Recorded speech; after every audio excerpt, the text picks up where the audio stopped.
Nagkatensyon sa pagitan ng ilang grupo ng mga residente sa Cebu City. Hindi kasi sila magkasundo sa ginagawang clearing at blocking operations para sa pagsasaayos ng nasunog nilang komunidad. Makibalita tayo kay Randy Gorion ng GMA Cebu.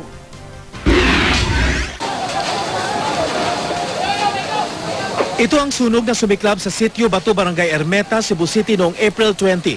Mahigit 100 ang natupok na bahay. Nawala ng tirahan ang mahigit 400 pamilya. Matapos ang sunog, nagpasya ang pamahalaang lokal na magsagawa ng clearing at blocking operations.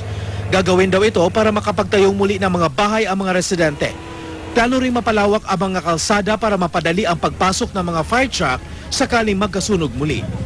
April 26 pa nagsimula ang operasyon pero di ito matapos-tapos dahil sa pagtutol ng ilang grupo. Kahapon tumaas ang tensyon sa pagitan ng mga residenteng pabor at di pabor sa clearing operations.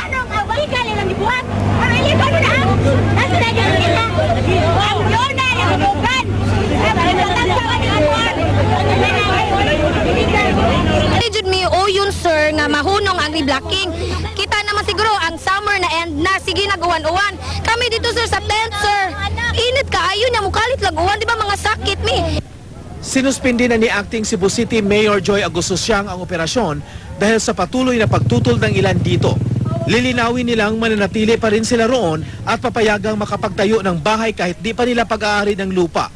Sa ilalim kasi ng Republic Act 10023 o Residential Free Patent Act, pwedeng mabigyan ng sariling titulo ang sinumang nakatira sa luting pag-aari ng gobyerno sa loob ng 10 taon.